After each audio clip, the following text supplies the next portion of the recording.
Okay. When we talk about smart urbanization, I always remember this case in Singapore. There was a good case in Singapore that I have some information about, and this is about managing the taxi service. How do they manage the taxi service, Evan? I'm sorry, I'm breaking up. Could you say that again? I'm saying, how do you manage taxi service in a city? How do you manage a taxi service in a city? Who's telling the driver where to go? The person that owns the company or the manager. How does he do that? Well, they have routes. Okay. So I guess they would be assigned routes. Okay. No, I mean, if I call this, you own the company, so I call you and I say I need a company in that address at 3 o'clock. So what do you do? Well, I would call somebody that's on that side who's familiar with that side of town, because you will usually, I mean, you know your drivers and you know how many cars you have, and you know this and that. This is what we get actually in the GIS course, which I hope you will take like external. So actually, I go to the map. If I'm the owner, you will go to the map and then assign a place and say this is like order number 2. And this guy is asking for service at 3 o'clock. So this goes with the internet to all your drivers. If they're free, they will just denote that, or if you know every trip they make, now you can assign a specific driver to pick this order. So actually, all of these are done by GIS. Ivan, it will be maybe something similar, the same, and maybe you do it every week. How do you get pizza? You get pizza, but it's almost the same thing. The same thing, yeah. You call the guys, I need pizza, vegetarian, large, this and that. Right. That's the only difference. Yeah, that somebody has to order something. Yeah, so actually all of these things are based on GIS. So what they do is actually they assign, and when you call, they create a new piece of data for the map. And this is kind of timely, like it only works once, unless you say, well, I need it today at 3, but please make it repetitive every day at 3. So then you put the kind of data that it is repetitive, and every day at 3 o'clock, somebody will come with a pizza. Anyway, so actually GIS is this form of connecting whatever service. Taxi service is in many places are actually done by, like, I don't know how many companies, but sometimes there are so many companies running taxi service in a city, or sometimes it's only 2 or 3, like the Yellow Cab in New York and maybe a couple of other companies. And if it is like in Philadelphia, in Huntsville, you have like these companies. So each company will coordinate its own service, right? But if I'm having an event, something happened in the city, like say rain like today's, and now we need people to evacuate the campus, as happened today. Actually, they wanted everybody off campus by 3 o'clock because they knew that the wind will be actually harder after 3 o'clock, maybe go up to like 50 miles, as they say. Might be like 30 or something, but anyway. So what happens now? Let me go to Zainab. What happens if you have these 4 or 5 companies running taxi service in the city of Huntsville, and you want to evacuate the campus at 3? What do you do? How would you help them? How would you coordinate it? Everyone would book a ride, and the drivers that are close by would pick people up. Look, here you are. Actually, everybody will call for his own taxi. service. I mean, I will call for mine, Zainab will call for her service in a specific time, in a even Ivan, but all of us are actually on campus. So if I am coordinating on the city level, that's what was happening in Singapore. If there is an event in one part of the city and you need more service in that part of the city, you send like messages, you know, like these bulldog alerts you're receiving on your phone all the time, that classes are canceled, that this is rain, that this is a weather alert or whatever. So actually the city of Huntsville will send an alert to all of these companies saying expect heavy service from the area that surrounds AMU campus starting at maybe 2:30 or 3 o'clock, I mean, whatever. So what happens now, the companies are not having orders yet, but they will direct their drivers that if you have the leisure to move around, come closer to the site and wait if they are not having an active order. So all of these cars will come close to the campus and maybe wait in a parking lot or just go to campus and things. And when the people are going out of campus at 3 o'clock, they will find the service. Or when I mentioned the city of Singapore, there were kind of examples about football matches, about sport events and things like that. So in these kind of occasions, what happens with the GIS, you don't just leave it to the normal operation. Being smart means that you expect what's going to happen and provide for it, right?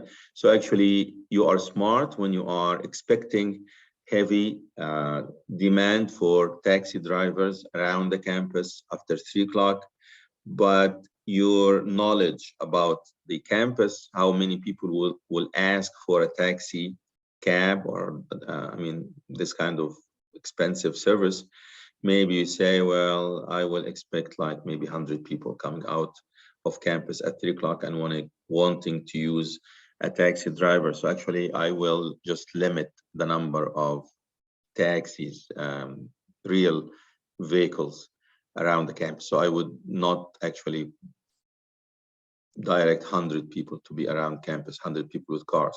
I would say, well, okay, 50 is good. So actually 50 is good. And if they need more, I will allow more. And actually this is what we call smart urban management. Smart management of transportation is definitely one of them. In some other cities, you know, when you go by the street lights and you find that there are some lines drawn on the asphalt. Do you know what that? Anybody? No, sir. Please take that again. I didn't hear you. Zainab, what that? I didn't get what you said. Please take it again, sir.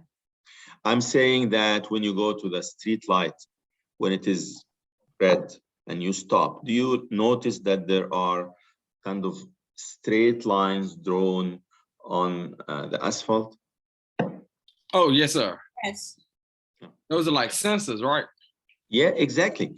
So this is part of what being smart. So actually, if you are at an intersection and you see these lines, which are, as Evan said, sensors, these sensors will depict that there are cars coming in this direction. So when the cars are coming in this direction, there is no need to wait for the red for like a couple of minutes or a minute even, as there are no cars on the other direction. How would it know? Because there are no the sensors are not detecting anything happening in the other direction. So actually, this is part of what's being smart.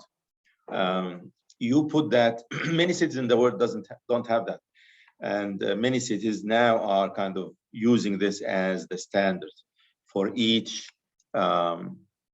street light. You have these kind of sensors. So I will ask Ivan, if you are managing the city and you know that you need these sensors at each street light. Would you allow this thing to just operate with this specific street light? How would you need this data? How would you benefit from this data? Oh, it's a lot of ways to benefit from the data, I think, but the most important data that you're going to benefit from is knowing how many cars are passing through that area and at That's what one piece, times of the that's day. one very important piece of data. Yes, yes, definitely. Because when you know that much, you can know kind of a schedule of when the lights are going to change and things of that nature, how fast the cars can go in that area. And I'm sorry for rambling. What was the question again? That's the question. If you are having this kind of data from sensors on the street light, how would you use these kind of data, pieces of data? Because you are getting like millions of data every day, even through a small city, because you're getting data on each light signal on each direction, how many cars are moving. Right. So what else? What else? I mean, now we are using this to manage the light, the light, like make it open, flash red or green. Right. And then how else? I mean, how else you will use the data? You can use the data to see what the well, you can see what the population is doing at what times of the day, which way they're going. Yeah. Thank you. You said something very important. I will stop you here. You said time of the day, right? Yes, sir. Okay, so I can actually understand how people move during the day. Right. It's not only like I'm just managing this light stuff. I'm actually learning about how people move during the day. So in the morning they do this, in the afternoon they do that, in the evening they do this. After like 8 or 9 o'clock at night, there is no much movement, things like that. Thank you. Actually, so you mentioned time. Time is very important. Time is very important. Yeah, so actually this is kind of smart. To be honest, I've seen a smart system in the city of Abu Dhabi, and this system connects everything together. It's not only for street signals, like light signals. It is for light signals, it's for irrigation of the sidewalks. I mean, they have some greenery and trees and things and palm trees. So this system, it's one system, central system. And through this central system, it kind of manages everything. So it manages where people are going, you know, what kind of light. So where should be the green, what they call the green wave in a specific street, when do you need that and when do you not need it, and make it just normal. It manages when the trees are being irrigated. Because it senses even more than just the sensors on the asphalt, where they count the cars and their directions. They also have other sensors which measure daylight. It measures rain, if they have any in Abu Dhabi. It manages the kind of humidity humidity in the air. So you decide, this system decides when these trees are to be irrigated, when to open or close the light signals for pedestrians.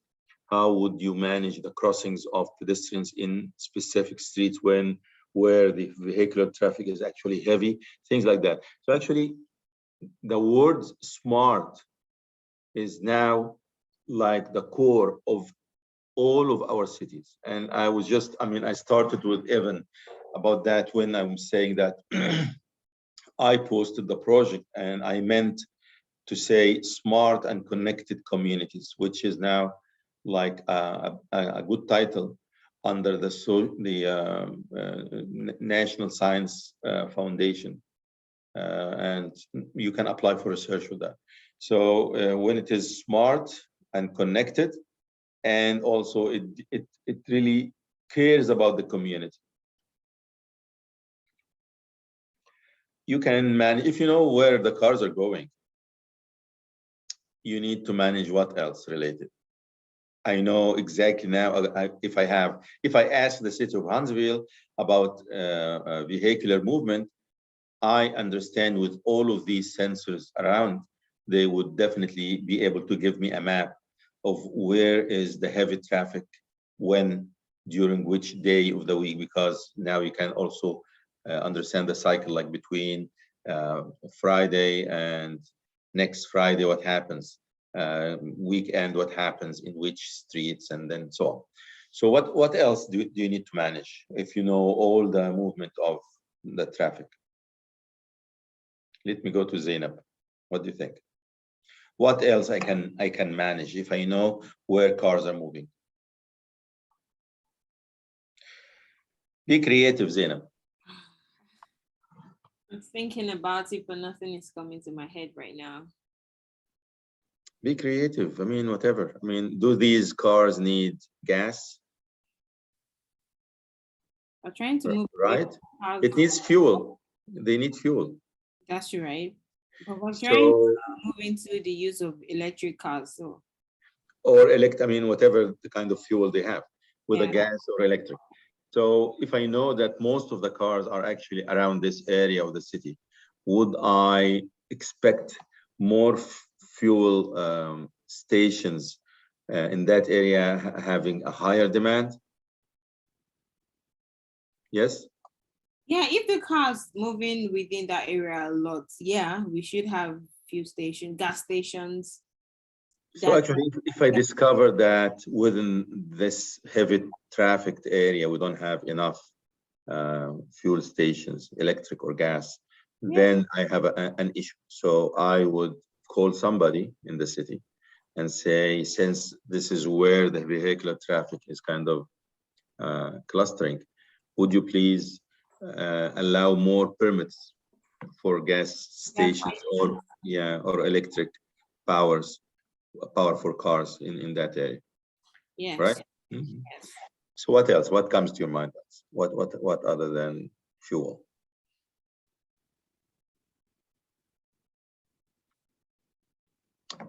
All other cars, vehicular services, like even car wash, maintenance, and other things.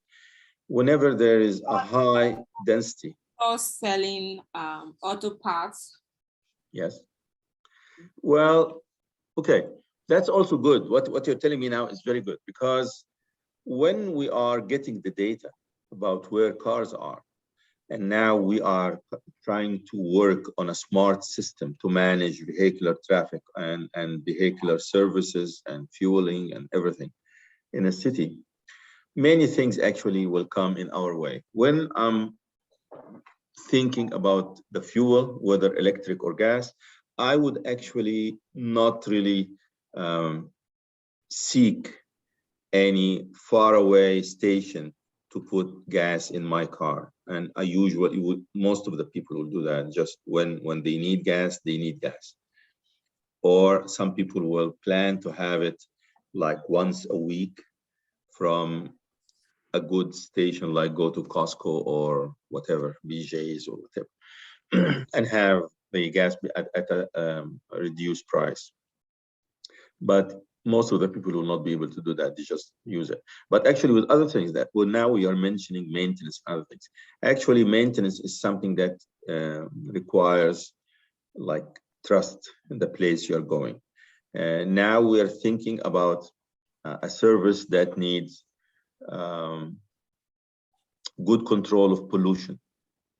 So even when I think that I need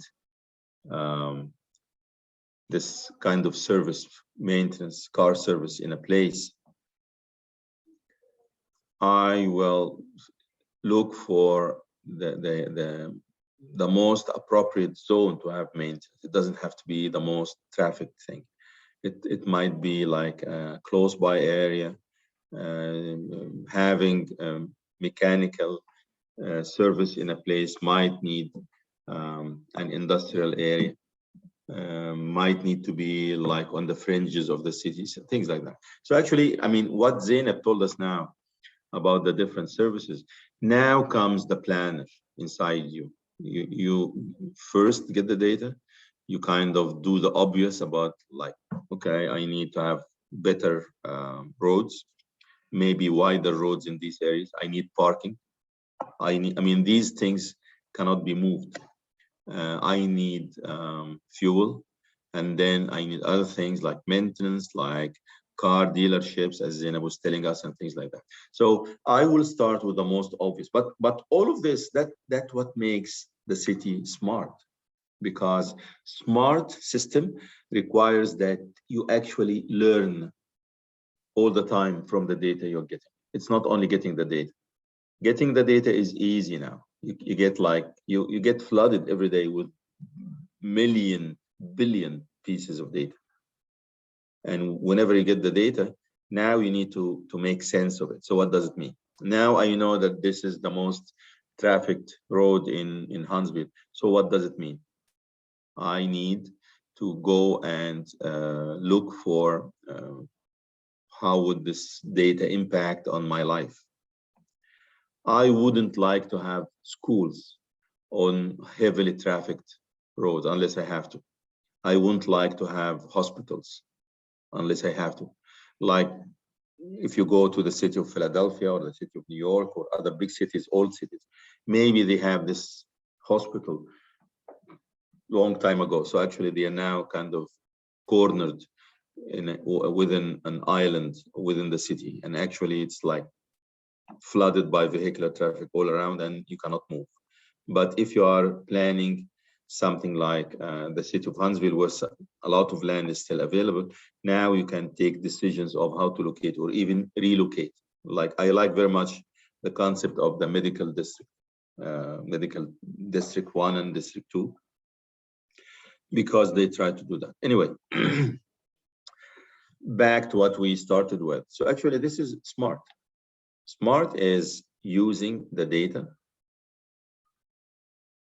trying to make sense of it, comprehend how would this data impact on whatever you are doing in the city, and then go to the decision makers and tell them that since this traffic is happening, and maybe plan in the future and say, well, maybe I don't like these roads to be flooded with traffic. Maybe I need to have other like vehicular movement axes around the city. So that's the data I have now. But in the future, I need to, like, you know, this happens every day when you are like going somewhere with using the your smartphone and just entering the address you are going to. They evaluate the different options you have. And sometimes it takes you to places you never went before.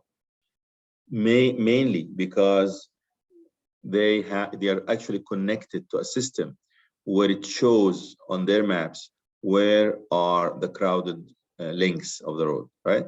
You see on these programs that this link is red and that link is yellow and that link is this and that. So actually they actually show you, because of the data they obtain, like real time, almost real time. It tells the program that this road will be very heavy, although it is like the most direct link between point A and point B, and this will save you time if it was free. But now, because it's crowded, it gives you another option of going around. It takes maybe a longer time, or actually using more miles, but within the same time. Okay, so actually smart is a way of dealing with cities. If I'm doing a smart campus, I'm not only thinking about, I mean, as the usual thing in the last 10 years, have photovoltaics everywhere, have a windmill, and this will generate electricity. That's not only the smart thing. That's not being efficient, power efficient. Sometimes you need to do more. Like I will connect my taxi service. I will take bus service, since it is usually run by the city. You need to tell the bus lines. Sometimes you create new lines. I mean, when there is an event, I know that in some cities, and I've seen that, they say, okay, now we're having a football match today. So for this football match, and not to be flooded with personal cars, and with each of these cars, maybe one person or two people just getting into the car, we will provide buses for free or for like almost nothing. And these buses will start from collection points where they go there and stay in a parking lot. Everybody parks his car or her car, and then they get on the bus, and the bus takes them to the venue. So this is also smart. I mean, this is a way of how to use the data. We are now, it's not a problem now of getting the data. Most of the time, it's the problem of, so what? And now I'm flooded with data. What should I do with it? One actually of our professors used to say that data is very expensive to collect and very expensive to use, but that was in the 1970s. Now, data is very cheap. It's just generated free of charge every day. Billions of data points across the US about street lights and things, how many cars going in every direction. But why would you need this data? Why would you collect the data? How would you use it? Would you just use it on a city level, or would you kind of employ it also on a state level or a federal level? I don't know. So smart means using the data in a smart way, right? Think of something that this data will be useful for. So smart, this is smart. The first time I heard this was about managing taxi service in Singapore. But since then, I believe now it's everywhere. I mean, it's not only in Singapore. Maybe this is the first example I heard, but actually it's everywhere in all the cities, in all, even the continents, in Asia, Africa, Europe, the Americas, Australia, whatever. So actually we have that. We have this kind of smart management. When I said in Abu Dhabi, actually this was 1980. No, in Abu Dhabi, it was 2000 and maybe 6 or 7. And in 2007, they were installing the system. And the system would actually, the same system, would control, it will sense when it is light or dark. So it will put the street lights on. It will sense what kind of temperature. So actually it will shut off the irrigation or release irrigation for the palm trees and the plants.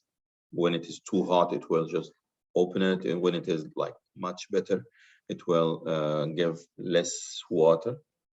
It will control the pedestrian movement, like it will control also the lights for the pedestrians.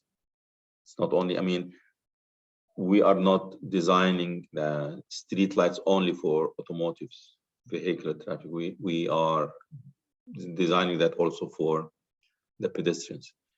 And that also is controlled by the same system in Abu Dhabi.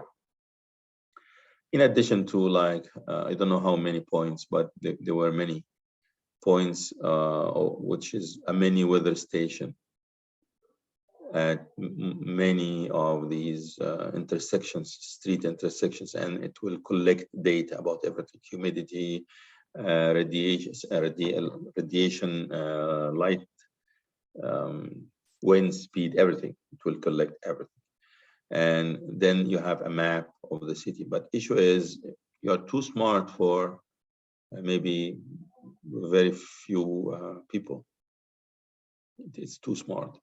And there's always this smart decision about how smart you want to be. What do you think, Evan? How smart you want to be? I think you definitely want to be pretty smart, but not too smart. Why? Well, I just believe that too much technology, if I am the mayor and you want to be very smart, and you come and tell me I need to pay for these smart sensors everywhere for everything, do you think the mayor will just approve it? No, he definitely won't. You have to have some type of reasons. So actually, yeah, you're right. You need to justify how smart. You need to justify. Yeah, you definitely need to justify how smart. So I mean, when you talk about the sensors, I could just tell them that it'll help relieve some of the traffic stress, because you'll know, you could tell people from like the news channels and how like they had the apps with the they tell you the traffic and stuff. That's how they do that. Yeah.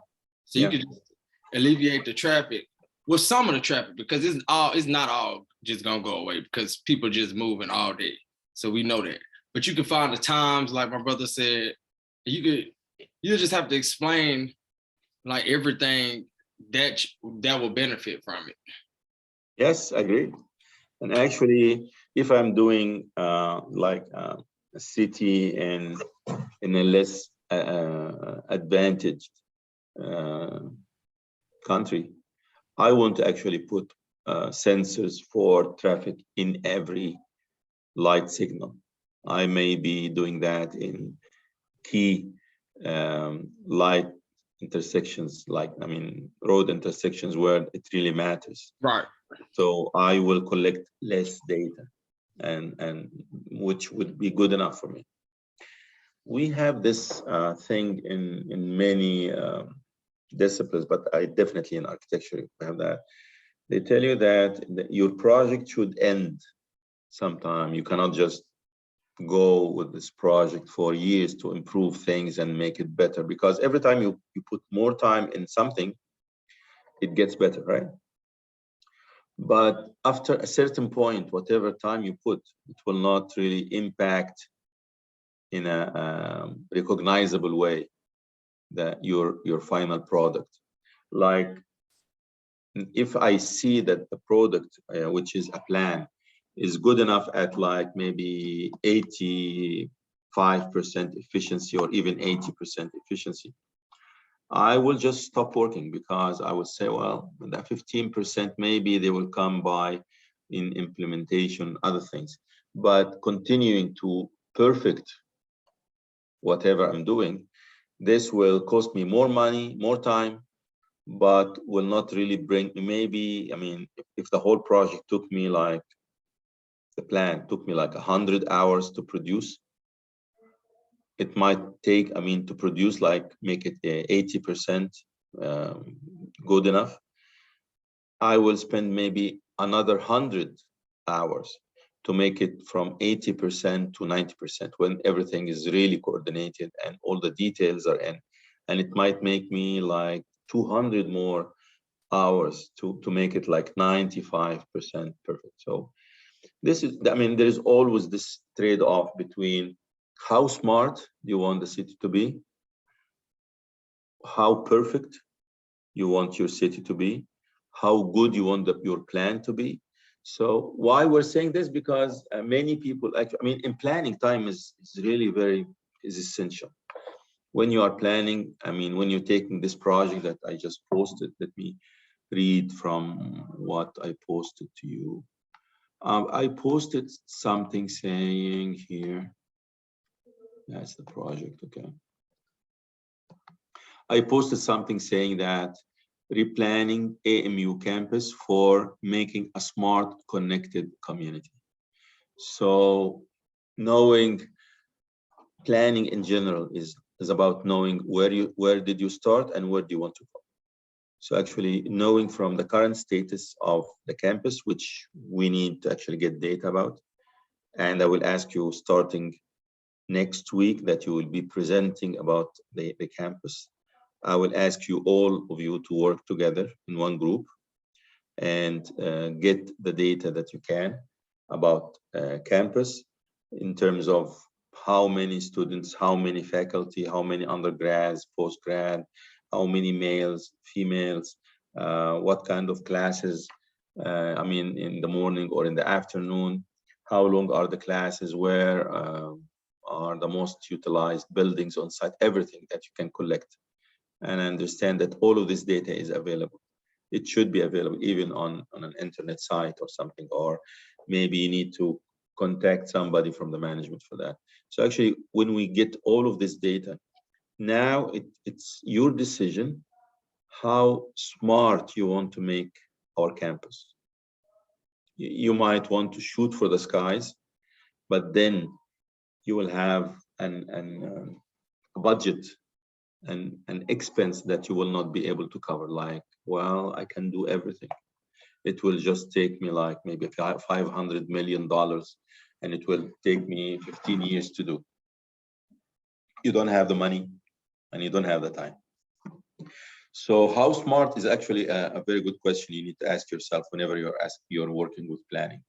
I needed, I mean, I will ask you actually for next week, I will write something for you as an assignment or something that you need to present next week. I will ask you, okay, how smart you need the campus to be. And let me go with around, let me start with Ivan this time. Ivan, how smart do you want the campus to be? For me, Yeah. I think the campus should be smart enough to have advanced networks that can connect the internet and connect the students. Okay, good. Okay, so now you're mentioning one topic, which is internet linkage with students, right? Yes, sir. Does that mean internet on the site, outside of the buildings? That means both on site and outside of the buildings. But imagining that the site is really huge, it's a big site. Well, yeah, okay. Well, if you imagine it, if it's that big, then you can only do it on campus and then have that for the people who are on side the site. And then the people who have to go off campus, wait, Ivan. So the people on the site will be on this. I don't know how big is, I mean, I have the number somewhere, but actually the site is like thousands of acres. Okay. So would you like to cover all of that with the internet service? Yes, now you think. Yeah, now I'm thinking. Yes. I know being in a situation living on a dorm, I would be pretty upset if I was on the further side of campus and the internet wasn't as good just because I was further out. But then so actually, that's how smart you want it. So actually what you need is assign the limits of your internet, and you'd say that I would need to go that far from the dorm and still be able to use the internet. Right. Or I can go out in, like, if it is a good summer day, I would like to go out to this plaza outside the building or the buildings, or to somewhere on the campus that I will have also still have internet service. I mean, this is how smart you want it actually. And you mentioned one topic, which is internet link and students use. So yeah, I like that. So actually, maybe you need to write that for me for next week presentation. I would like each of you to develop his own interest in which smart aspect of the site you would like to work, I mean, to tell me. So actually you started by internet. What else? What other thing that you need the campus to be smart with? What about the bikes? You know how like some cities have bikes. So actually, you're talking now about transportation in general or just bikes? Well, yeah, it would be transportation in general. Yeah, it would just be transportation in general. Okay, but actually, when you mention bikes, there are many things in biking. Like, would you allow, what kind of bike you want to use? I mean, well, you know how the cities have bikes where I guess you pay. Yes. Like on campus, it would be different. You know how we have the AMU cards, cars that we scan them to get in the cab and stuff like that. It would just be like a free charge thing. Like, let's say kids are running late for class. That's a good idea. Actually, you know that these kinds of bikes are available in the city of Huntsville. I've seen that. Oh, I didn't know that. I know they are available in Birmingham, but I don't. UAB is a big campus, so it's kind of incorporated in the city. So I haven't seen it like on campus, but that would be cool, yeah.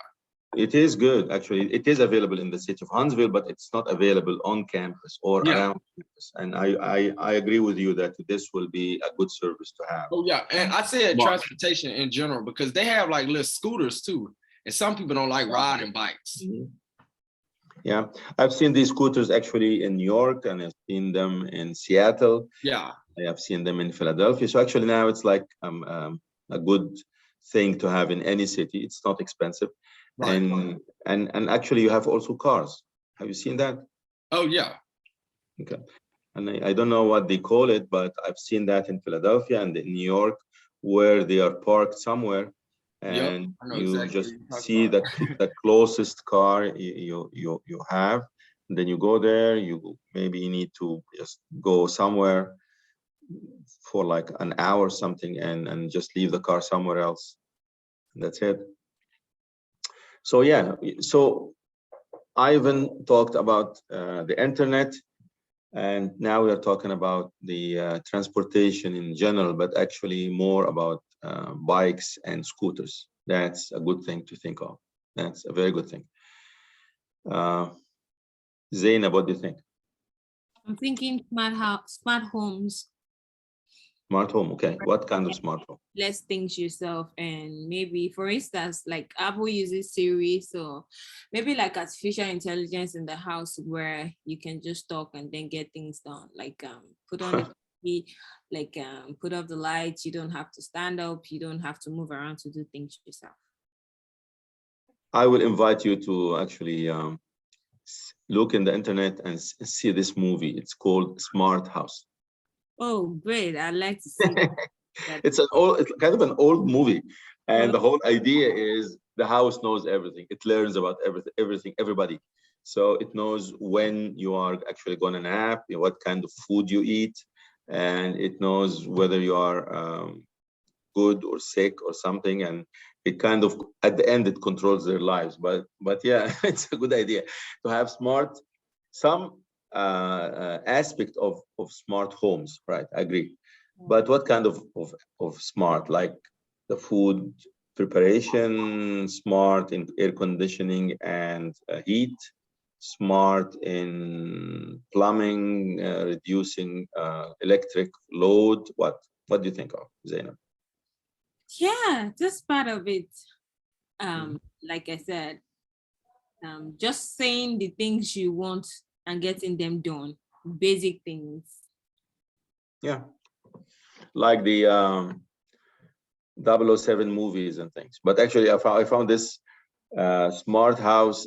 It's with Disney Plus, so you might want to see it. And the smart house is really, I mean, it's a comedy, of course, but it tells how the whole house is smart. So actually, they even gave it a name, and it started to care for the young and the old. And I mean, it's a good movie. So actually, there are many aspects of being at a smart home, and just Zainab told us that maybe in kind of it controls actually also garbage. It controls electricity. It controls what kind of food. It controls whether you have like some medical issues and things. So that's a smart. Oh, there was this piece of data in the news last week, I believe. For me, it was very funny because they talk about the spread of COVID in different parts of our cities, but it didn't come to my mind that one of the ways they discover where it is. I mean, it's not only reporting. I mean, reporting the cases, but also they do something really smart. They go to waste disposal stations, human waste, sewage. And they said that it was proven last year that actually people, when they get sick with COVID, they shed viruses in the toilet. So they kind of put sensors in these sewage stations throughout the city. So now when they tell you that the spread of COVID in this city is so and so, maybe they depended on these sewage sensors. And for me, it was some new piece of, I never knew that before. So yeah, so actually even with the house, if you have a smart house, you can They do that. You have sensors in the toilets and things, and in the sewage tank, that tells you whether there are viruses or bacteria or something that I mean, it denotes kind of an illness or something. So yeah, I mean, a smart home is a very good idea. So actually, yeah, so we have a smart and connected, not, we're not talking about connected yet, but being smart. I would like for you, for the next session, you will be presenting, I will post that for everybody. And since Antoine actually is not here, I'm kind of going to respect his absence, and would like maybe go for another half an hour and just stop for the time being, because I hate to miss these guys. So I would believe that if we focus the first week, which is next week, on making our site smart, that will need to tell us, okay, so what's smart? Smart in which way? What kind of aspect of being smart? How can we do that? Like if Ivan is telling me about, I'm sorry, Ivan is telling me about the internet. So, okay, how to do that? Would that be like the big goal is have better internet service, and then under the goal will be like objectives? With these objectives would be like extend coverage around buildings, like 100 feet from the building, or I what? was gonna say that that's the main objective, to extend it and make sure that they're in the buildings, and then try to worry about the how good it is. Because to me, I feel like everybody should have it. So nobody can have a problem with saying that they couldn't do their work or they couldn't do this because they didn't have a service, a connection. So that would just get that right out of the back. And I think that's one of the most important things for a college campus, honestly. That's a very good idea, and I believe the federal government is doing that now. By I mean, when I was connecting my service, they asked me whether you are a veteran or you are on Medicare or on Social Security, because if you are actually eligible for the federal government to pay for you up to $30 a month for internet service. So yes, what you're saying is definitely something that is good.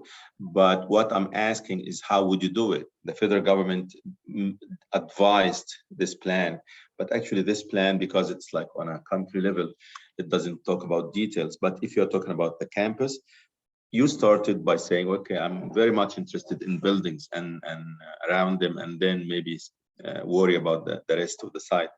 But this might also be a good way of thinking about how to create this better internet coverage, either in quality of internet service or in extent of service. Like I would like the service to be around buildings, that's number one, and then maybe around the main arena in front of the management building. Maybe if you have internet over there, people will just sit there in a good day and do their assignments, homework, whatever. What I understand here also from observing the site campus, that many of the students are actually sitting in their rooms most of the day, which is, I see it as not a good thing. Not good for health, not good for socializing, not good for possibility of depression. I mean, many things. So actually, I would see this internet service as a major thing that might not only improve how you get the internet and how you do your assignments, but actually how you live on site. And you mentioned that you were on the dorms, right?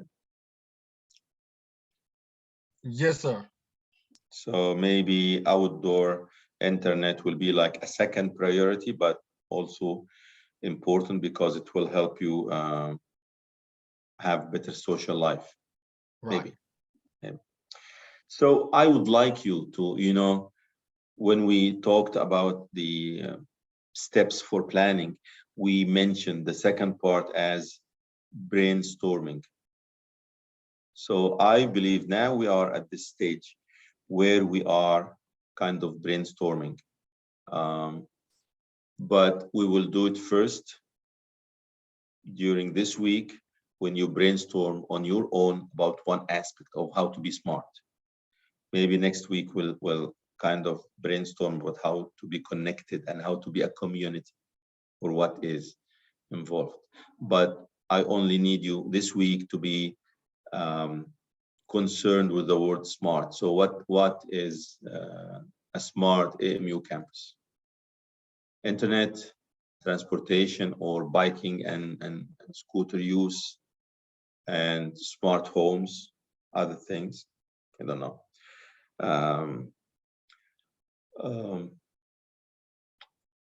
Do you need to use your IDs to enter any place on campus? Oh, no, sir. Well, well, at one point, I believe you had to scan, show it to get into the wellness. It's not like you just scanned it and walk in. It's somebody physically asking you for the ID. Okay. But I know what you mean. You talk about like just to scan your ID, like a hotel number, a hotel key to get in the door. Because I'm asking this actually because I know that. Well, I don't know. Listen to what I'm gonna say and see whether it's good or bad. Because in a German university in Cairo, I was asking about attendance, and they said you don't do nothing about attendance because whenever you enter the classroom, your ID is counted. You know the concept of the car passing beneath a bridge and then it's just red and they kind of you pay the toll automatic. Right. So it's something like that. So actually your card is equipped with this kind of readability. So when you pass inside, the door or something, or maybe just inside, when you get into the lecture hall, your ID is already registered. So you are attending. Oh, yeah. When you leave, yes, it's kind of, it's kind of spying on you. So actually when you leave, you get out of the attendance again. Oh, wow. Yes, yes. So what they do is actually nobody does attendance, but it is done automatic. Whenever you enter the lecture hall, and if you stay like 50% of the time, you are counted. If you leave before that, you are not counted and you're done. And then it becomes like, you have to play with that all the time. So there are smart ways of doing this. I'm thinking of why not use something similar in the library. If they can do it, why not? Like if you want to have a book.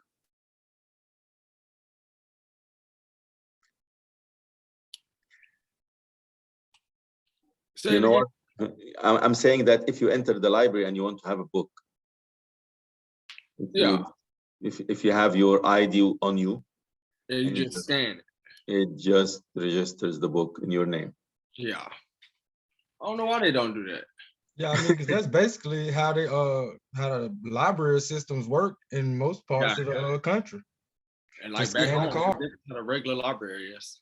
You know, I like this discussion because when we said smart is very good, but actually, how smart would you like it to be? Sometimes it's too smart, you don't need that. Right. No. Zainab, what do you think about this? How smart? How smart would you like the house to be? Smart enough for most people to cope with it. Not too smart because not too smart, yes. Yeah, we would have visitors that might not be able to cope with it, but smart enough for most people to be able to effectively use it. That's fine. Yeah. We are happy with smart at home when you actually use the TV service cabling and they say who's watching, and then according to your history with watching, they kind of recommend things for you. But I kind of sometimes want to shut this off. I don't want any recommendations from the system. I want to go wild and select something different from what I've been watching for the last year. So what you're telling me now is also good, because if you like eating fish or chicken and you want to change that sometime, the system shouldn't be able to force you to just provide you with only chicken or fish. I mean, if it controls also food. So how smart? Smart enough to help, but not very smart to actually control. Yeah, that's how I see it.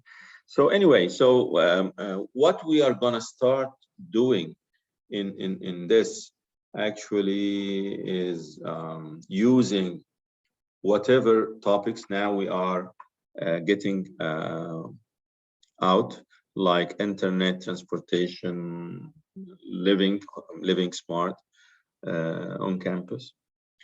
I would, well, I don't know whether I would or I wouldn't, like the home when I cross in and from the doorway, that it tells me, oh, you are gaining weight. You should keep an eye on what you eat, because you have gained since yesterday like one pound or something, or you gained in the last week 2 pounds or something like that. This is kind of smart. Might be good, I don't know, or might be too much. It's like, it becomes like your mother. The house is like your mother. Yeah, Tells you that's about. the thing. As Go part of ahead. being smart, like you said, I mean, it's a way of making you live healthy, stay healthy and fit. Yeah, Yeah, that's a good thing. And it's one of the things we want smart homes. I didn't say it's a bad thing. I said it sounds like my mother when she tells me, make sure that you be warm and you eat well and you do this and you do that. Sometimes you like it, sometimes you don't. But yeah, I agree. It's a good thing. It's a good way of not feeling lonely. Let's say you're in the house alone. I mean, you hear voices, you hear, I mean, it's a way of keeping you company. It's a good thing. And now we are proposing something different. You are proposing that the house can talk actually and can tell me stories and things. Okay, that's another level of smart. Maybe it's good. Maybe it's kind of a haunted house or something, but yeah, it's okay. It's okay. I can live with that, no problem. If I'm living alone, I would definitely like to have somebody talk to me. Yeah, good, Zainab. That's a good idea.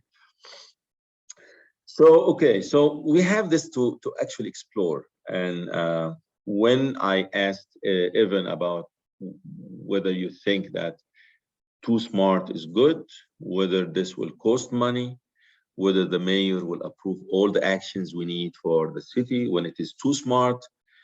Well, I believe not. And actually, planning is this, it moves in steps, one step at a time. That's why you still remember when we said that when you are having these,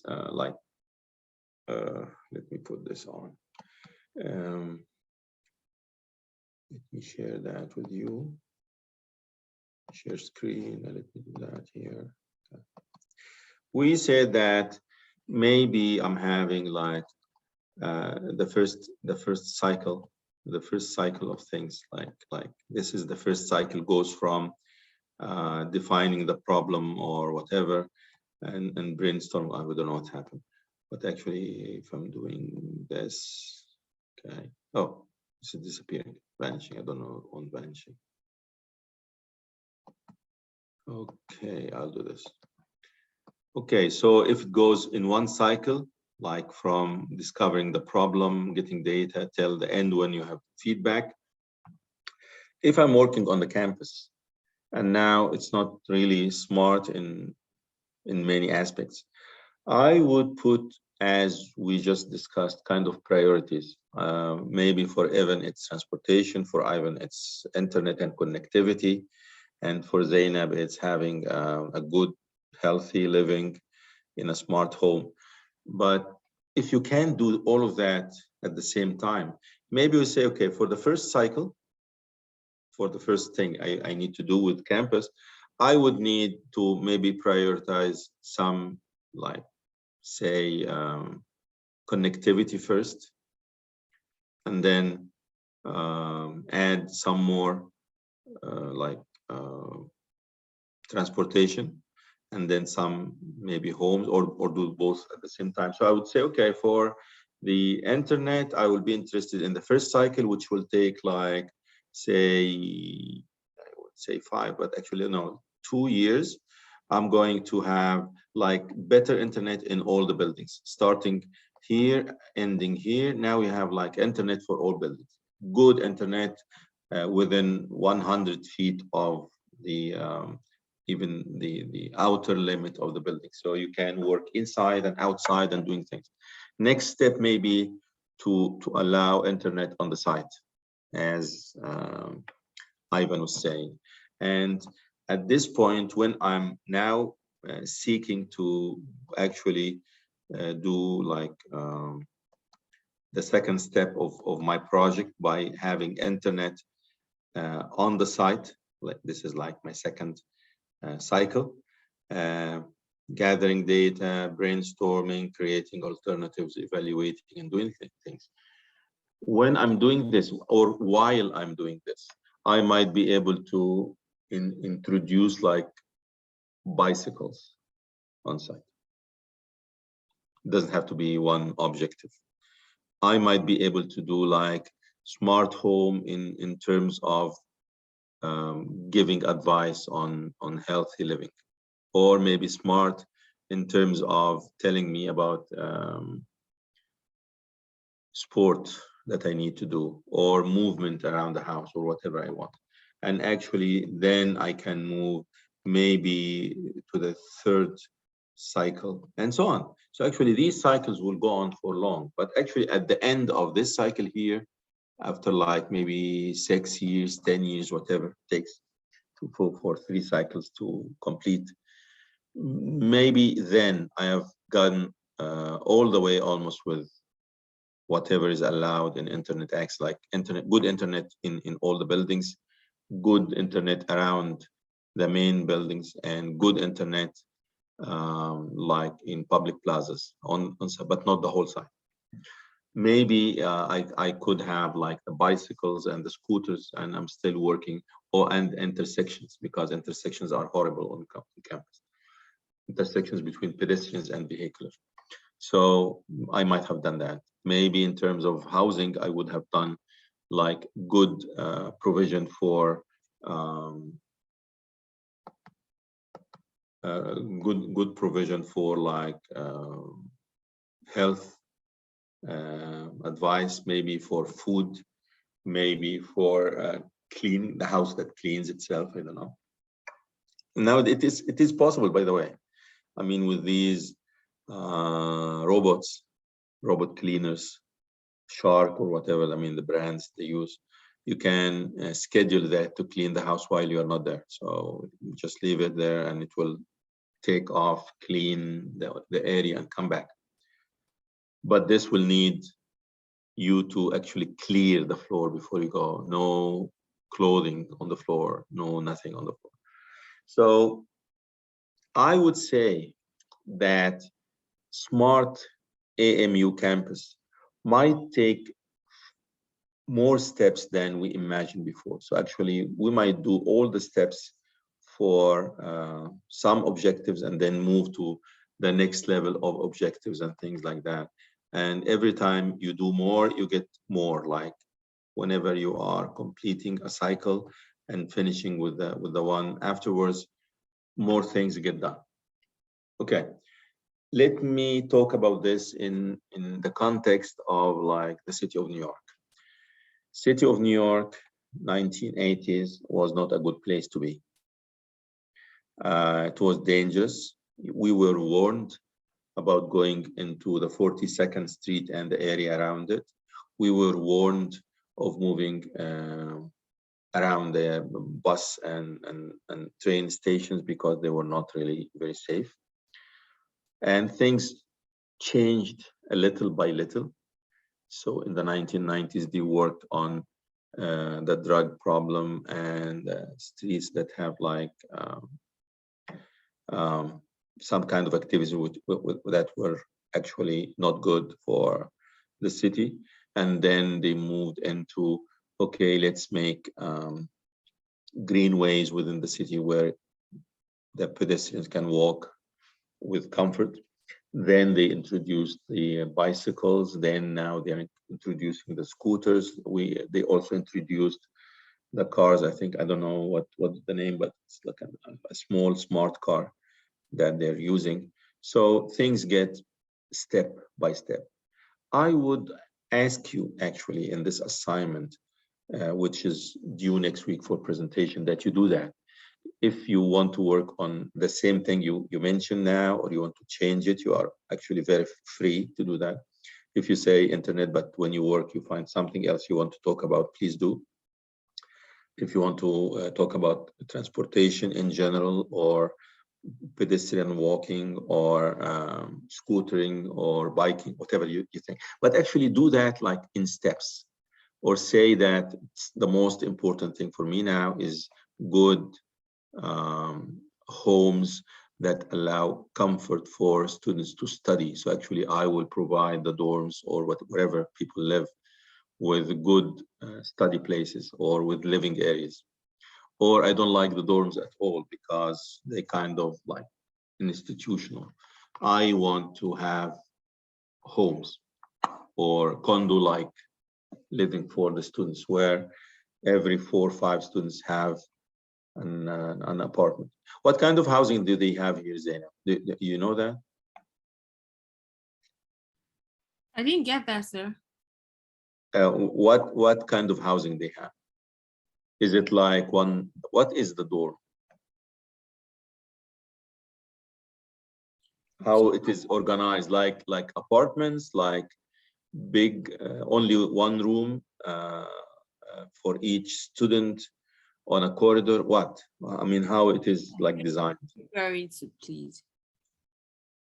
It's multiple kinds. I don't know about the new dorms, but I know the old dorms, they used to have double rooms where it's 2 people in one room, and then they had another style where it's 4 people in a suite, and it's 2 rooms inside that suite.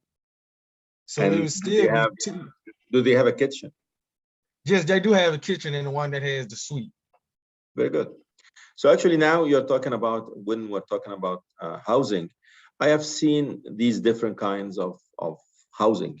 And I've seen that in dorms, like you have your own room and all the rooms open on corridors. And then you have like for each, like maybe 8, 10 rooms, you have a public area with a TV and laundry and a small kitchen. And I've also seen in other places that you have like 4 students or 5 students in something like an apartment, and they have each having his own bedroom, and then 1 full bath, and then 1 shower, and a little kitchen. And I've seen that. And I also seen, I mean, I've seen multiple things. So how would you like, Zain, I'm talking to Zainab now, how would you like your housing to be? I mean, how is it smart related also to the social aspects of how students live? How would you like to see that? I'm sorry, but I didn't get what you said. How smart do I want it be? How social it will be? I mean, there are different ways of providing housing. One of them is just have rooms on a corridor. That's the normal dorm, where and then you have like a public room with a TV at the end, and laundry and other things. And there are now other ways of doing that, by maybe having, as Ivan was mentioning, suite, Okay. where you have, Yeah. or an apartment. Like, I mean, how would that impact on how smart the house is? Yeah, I feel like all rooms should be ensuite with their own restrooms, their own kitchen, and I feel like the only thing they should share is the laundry. Okay. Yeah, I don't think they should Are have. you thinking of graduates or undergraduates? For Graduate students and undergraduate students, it should be same.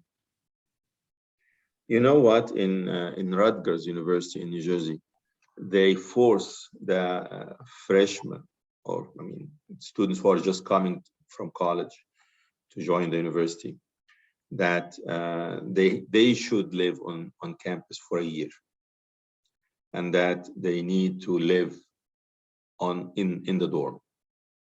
But for the postgraduates or the graduate students, no, they can go free. They don't have to come to the, I mean, if they have some other accommodation, it's okay. If they want to live on site, it's like they have their own small apartments or suites with all the facilities. So actually they don't have to interact with anybody. I know that at Penn, they used to have housing also for students who are married with kids. International students might come married with kids. So actually they had that. So no, I mean, it doesn't have to be the same. And you need maybe to think about this a little bit more and see what kind of smart you want.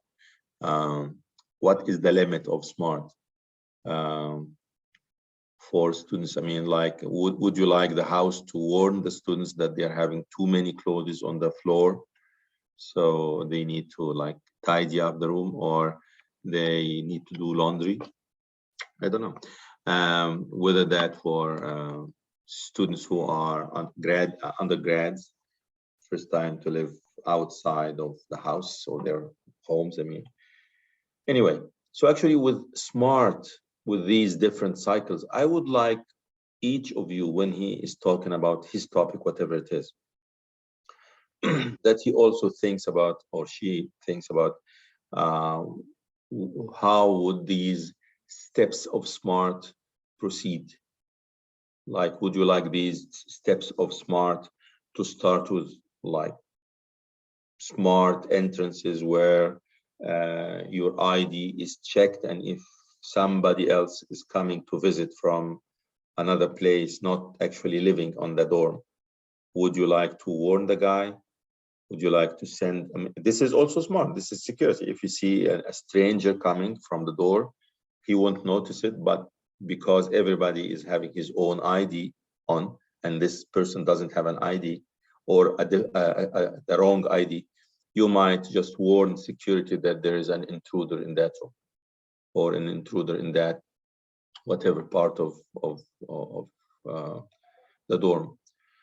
Things like that. I mean, when you think about this, there will be like hundreds of applications of what makes a smart home. Would you like that to be in health, as you said?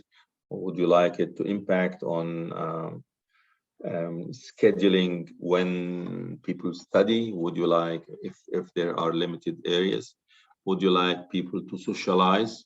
Like, you cannot stay in your room locked like that for the whole day, you need to go out? Or would you be worried if someone is locked inside his room for long?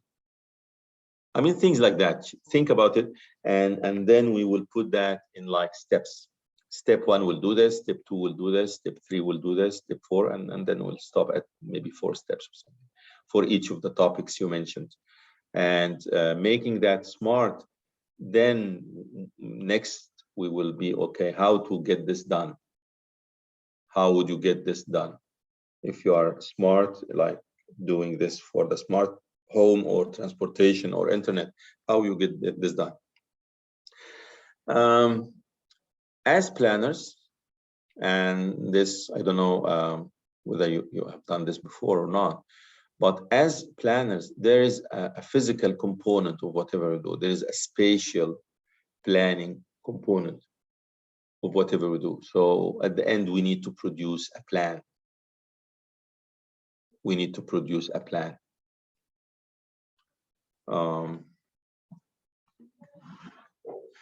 What kind of plan? If you're doing, let me start with Evan. If you're doing that with scooters and bicycles, what kind of physical plan, spatial plan? Transportation, right? Yeah, that's what you said.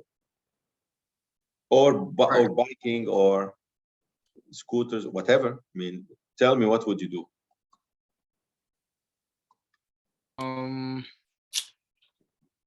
physical plan. Well, first I have to figure out where I would be getting the bikes from, like who would supply them and how many we would get. Because we wouldn't get however many students that are on campus, because that would overflow it and that would cause more traffic problems. So that would be my first step. Well, no, I wouldn't say necessarily my first step, but that would be one of the first steps. Okay.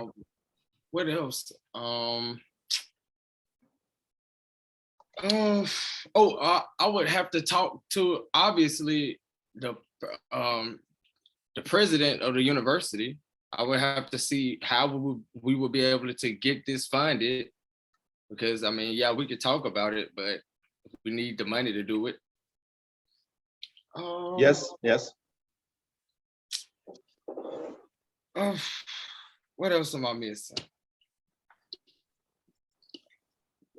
Well, this thing will need to, I mean, you need to think more about it. But I would believe if I'm doing transportation, there are many things to think about, many things. If you provide bikes, who are your customers? Who is using the bikes? Is it, do you think the undergrads will use it more, or the postgrads, or the postgrads will not use it at all? What do you think?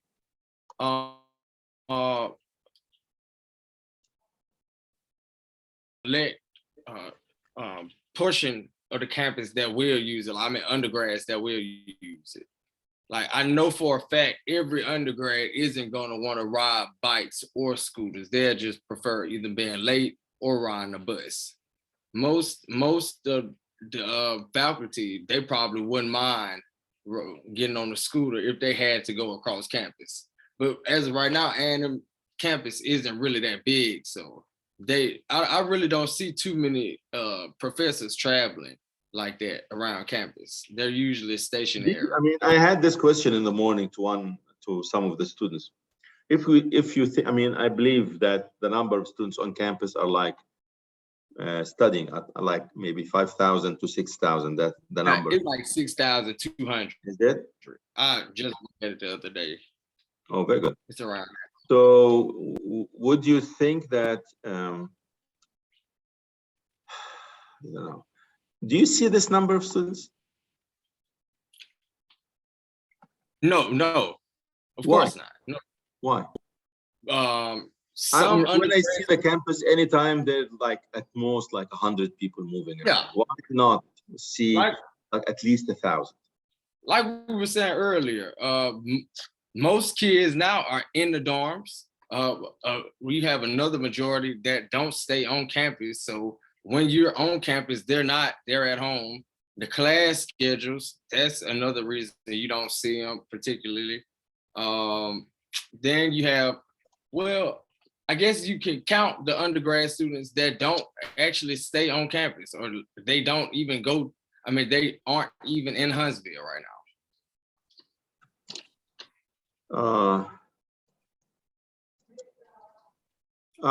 Well, what would happen if we see more students using online as we're doing now? I mean, now the campus is closed actually because of the severe weather conditions. But if more students actually go online, what do you think will happen to the campus in the future? Is this one of your worries? If you're it would be no need for any transportation plans if A&M was to continue. Well, I won't be brave to say that. I mean, there will be some form of transportation, but maybe you mean that not for all the students. Oh no, I was talking about as far as me doing this project. I'm saying like I wouldn't even be told. We wouldn't even be talking about it because I wouldn't have said anything if campus was still on lockdown right now. I would have chose a different topic. Okay, so if we are actually thinking that in the future this campus will be serving 10,000 students, 6,000 of them online and 4,000 on site, what would I do? Why is it important for me when I am working online to see a good campus? Why would I spend money on the campus if everything is done online? Well, that just motivates people to want to come back, in my opinion. Well, I have no answer to this question. I mean, I'm sorry. I have no Yeah, no, answer. yeah. But in the 1980s, when people started to work from home, and I think the first company that started to do that was AT&T, I believe, something like that. And with AT&T, I visited one of the guys who was working from home from somewhere in Pennsylvania, and he was living in a beautiful house, almost in the forest, and kind of envied the guy because he doesn't have to go anywhere and he's living in his place. And at that time, we said that cities will lose a lot because now people don't actually need cities. They don't need campuses. They don't need shopping. You can do that online. But that didn't happen. This is a good line that maybe you would like to read about. What is happening if you are having a virtual university? Why would you still need to create an anchor, a physical anchor for those students to cherish or come back to or something? I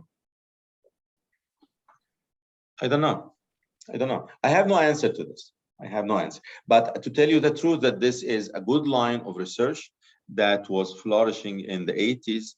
And at the time, we were saying we might just have less cities, but more designed. Like you're having a beautiful thing to remember when they mentioned the AMU campus.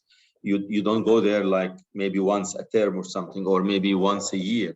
But when you are working online, you are always remembering that you belong to a university that has something good to relate to. I don't know whether this is a good idea or not, but actually that was the concept for us in the early days of the internet. What do you think? Well, I think that is a good concept. Might be good. I mean, maybe you need to read more and develop your own concept to this. If you have all of these students or many of these students are actually doing online and you are doing a transportation plan, how I mean, what the percentage, what the ratio of the students you think will be using your campus, and how would they use the campus, when and when they come, what kind of services or amenities they would like to see. Right. Yeah, so that's a good question actually. I For have all something to say. Well, one thing about campus is when before COVID, campus was lively and stuff. Like people wanted to walk around and talk. But now, since like you said, it's online and more people are pretty much online, and a few people are on campus, maybe people don't want to just walk the campus. Maybe they just want to get to where they're going quick, since they know they're not going to see any of their friends and people like that. And so that's why we could use the scooters and stuff. Well, maybe you're right. Maybe it's that, or this is kind of a permanent change now happening in how people perceive the campus or how they want to deal with the campus. And maybe it's a problem that people don't really see the spatial component of the campus. They want to just to work whatever they want to do online. I mean, with this course, I believe if we are meeting face to face, this will be much better. But for now, I mean, we had to do this. But would you get the same kind of education at the end? That's the question. I don't know. I have no idea. I have no idea. All right. Okay. I would actually, I mean, would definitely stop you where we're like losing Caroline and Antoine. I should have liked to have them with us. Since we are only 5, I would not like to for them to miss more of our discussion. So I'm posting this recording to the site on the Blackboard site. And I would like I would also post the assignment where you develop only the discussion. For them, it will be a little bit more difficult because they have first to listen to what we have said. But anyway, I would believe Caroline and Antoine would definitely like to develop their own ideas about which aspect of the smart campus they want to work on. Smart might be, by the way, might be economic. Like if you're working with real estate, something, maybe you think of something smart to do on site, maybe listing, maybe kind of getting to know what's around, maybe stop building dorms for the students and allowing them, or at least a good percentage of them, to live off-site. I don't know. Okay, anyway, I hope that you are all getting something out of this discussion. I really enjoyed it very much. Go ahead. Oh, no, sir. I was just saying, yes, sir. Definitely getting some out of the conversation. Thank you very much. This is the way I think postgraduate courses should be. Like you are part of this course, you are part of the education, and I'm getting also some out of it, some education out of it by getting fresh ideas about things. Please do the assignment that I'm going to post hopefully within the next hour. And if nothing goes wrong, we might need to meet next week on Thursday at 2 o'clock. Is that okay? Because I think that's what we said last week. Yes, sir. Okay, good. We'll make that 2 o'clock if I find the room available. Okay, if not, we will meet at the library on the Dawson building at 2 o'clock. But I will send you an email. I will send you. All right. Thank you very much for attending, Evan, Ivan, Zainab. Before Yes, you sir. go, Have a good night. Zainab, go ahead. The other time we were talking about data, like we have data everywhere. So I'm trying to work on an article, right? And I'm trying to gather data on sales transaction, lease transactions, mortgage transaction, and tax assessment. Look, if I know well what's happening in the University of Pennsylvania because I'm still having my relations over there. But here, I don't know, because over there, when you are even having a lease outside, like off campus, you have to register it or tell somebody on campus that this is where you are living. Here, I don't know what's happening, but definitely you are registering some address. I hope it's not like your original address, the permanent address, but I don't know. There should be here some, I don't know, Evan or Ivan, do you know about an office of housing office here on campus? Yes, I'm not sure where it is. It should be on the AAMU website though. Okay. I'm not sure where it is because it's been so long, and okay. I don't. If you know anything, would you please? Circle the information. Just send it to all of us. Yeah, definitely. Because I think Zainab doesn't know much about that, and it might be a good idea to actually get the data. For all of you, if I'm working on transportation, I would like to get information about what is the current transportation system happening, how many students are moving, how many buses, whatever, how many students having bikes, if it is registered. If I'm working on internet, I would like to know where are on-site this service is provided. Are there buildings that are not provided? Are there places outside that are provided with internet? I would know everything. In housing, as Zainab is starting now to know how many students are living on campus, off campus, what kind of dorm they have. Is it like a room, double room, suite, an apartment? I don't know. So please start with getting some data over the internet. What I'm actually looking out for is not necessarily the school.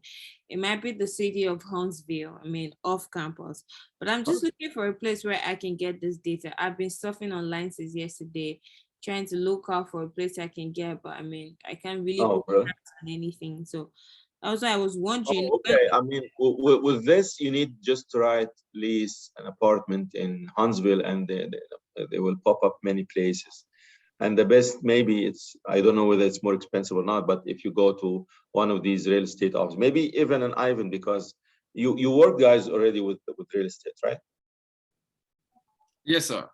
Okay, can you just chat with Zainab or send her something? I'll call Ida. Okay, All right. okay. I think they work in real estate.